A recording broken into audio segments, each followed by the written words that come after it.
Salut les filles, je vais vous montrer comment je prépare les petits pains alsaciens qu'on appelle des morissettes, qui sont idéales pour faire des petits sandwichs. C'est une recette idéale parce que c'est un pain très moelleux et en plus c'est pas trop long à faire. Donc je vous montre, dans la cuve du robot je mets déjà le lait et l'eau froide. Je vais mettre mon sachet de levure boulangère. Si vous n'avez pas de levure déshydratée comme ça, vous mettez 15 g de levure fraîche en cube. Je verse ensuite ma farine. Donc la farine ici, j'ai pris de la farine spéciale pain parce qu'il ne me reste que ça. C'est la farine pour pain de campagne. Mais vous pouvez mettre de la farine blanche, enfin de la farine normale, il n'y a pas de souci. Je mets le sel et je commence à pétrir. Donc il faut pétrir pendant 10 minutes. Dès que la pâte se sera formée, j'ajouterai les cubes de beurre qui sont à température ambiante.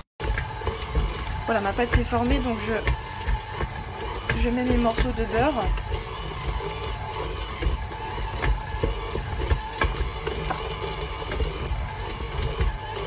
Et on laisse encore pétrir 5 minutes. Il faut que la pâte soit complètement détachée des parois du bol.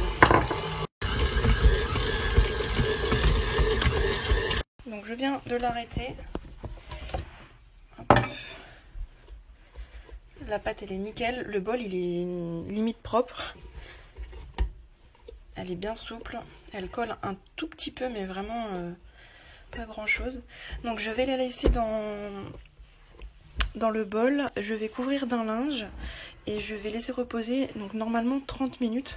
Donc c'est pas beaucoup, c'est pour ça que je vous dis que c'est une recette assez rapide puisqu'il n'y a que 30 minutes de repos à ce moment-là. Pour ma part, j'ai un rendez-vous, donc je pense que ça va reposer un petit peu plus longtemps. Et je vous retrouve tout à l'heure pour le façonnage. De retour pour la recette des morissettes. Donc ma pâte a bien reposé. Donc normalement, c'est un repos de 30 minutes. Bon, elle a reposé un petit peu plus longtemps, mais c'est pas grave. Donc voilà, la pâte, elle est bien souple. Je vais la diviser en... Normalement, vous pouvez la diviser en 8 pour faire 8 petites morissettes, enfin petites, moyennes. Moi, je vais la diviser en 5 puisque je vais essayer d'en faire des plus grosses pour faire la taille d'une demi-baguette environ. Donc, ma pâte pèse à peu près 860 g. Donc, si vous voulez faire 8 pâtons, ça vous donne des pâtons d'environ 100-110 g. Moi je vais essayer d'en faire 5 plus grands, donc je vais les séparer en 5 pâtons de 170 g. Bon là c'est des maths, il n'y a rien de bien compliqué. Mais voilà, pour avoir des pâtons à peu près équivalents, pesez votre pâte et divisez-la suivant le nombre de pâtons que vous voulez. J'ai séparé ma pâte en 5. Et donc pour le façonnage des morissettes, c'est le même principe que pour façonner une baguette de pain.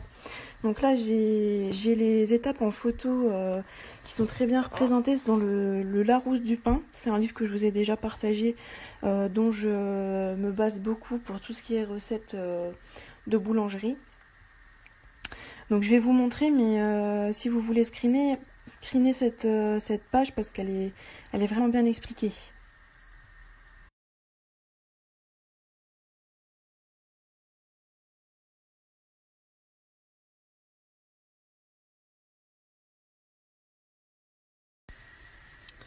Donc je vais vous montrer une fois. Donc là, ma boule de pâte, je la prends dans le sens de la pliure.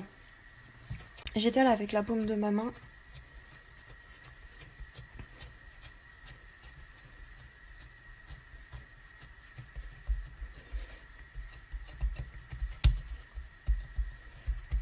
Voilà. Ensuite, je viens rabattre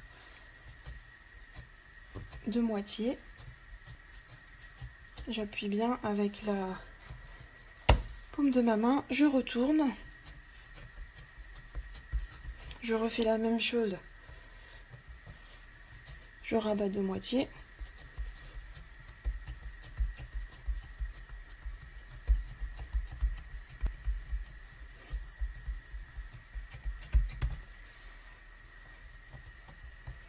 Et là, je viens plier en deux.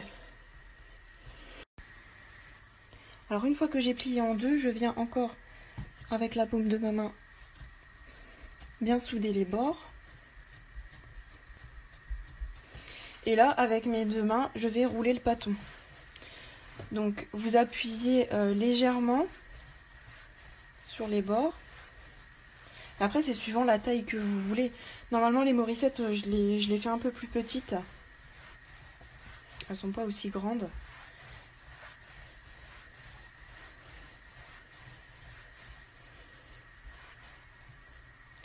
Voilà.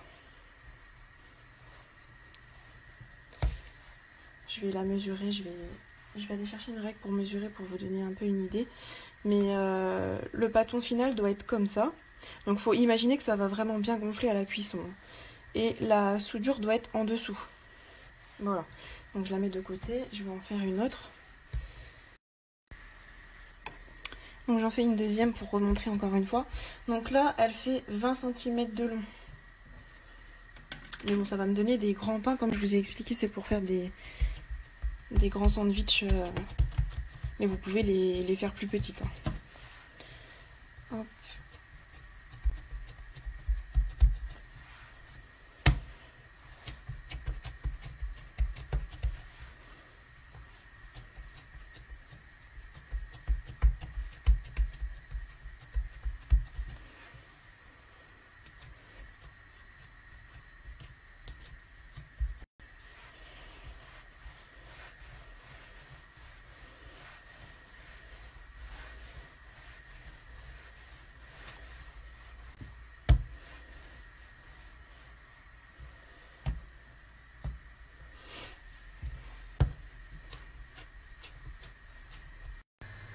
Donc là, j'ai fait chauffer un grand volume d'eau bouillante avec les 100 g de bicarbonate alimentaire pour pouvoir faire le pochage des morissettes avant de les faire cuire au four. Donc c'est le même principe que pour les bagels.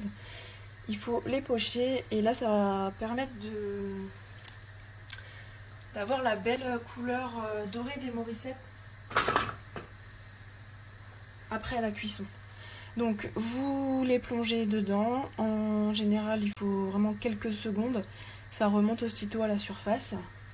Et ensuite vous retirez, vous égouttez un peu et votre pâton, vous venez le mettre sur votre plaque qui va au four, sur du papier cuisson avec la soudure en dessous, sinon ça va pas faire joli à la cuisson. Il faut vraiment que votre soudure qui est en dessous, vous la mettez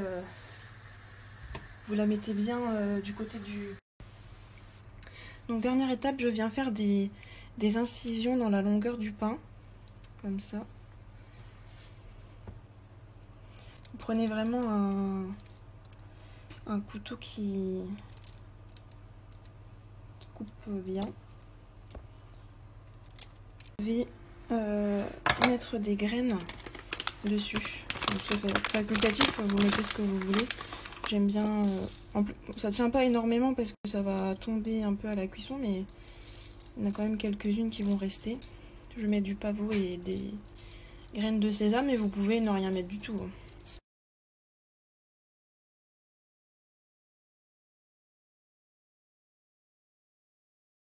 Donc voilà les pains qui sortent tout juste du four. Donc c'est pas la taille d'une demi-baguette comme je disais tout à l'heure, mais ils sont quand même assez gros. Donc ça fera très bien l'affaire pour un gros sandwich. Donc je vais attendre qu'ils refroidissent pour vous montrer l'intérieur.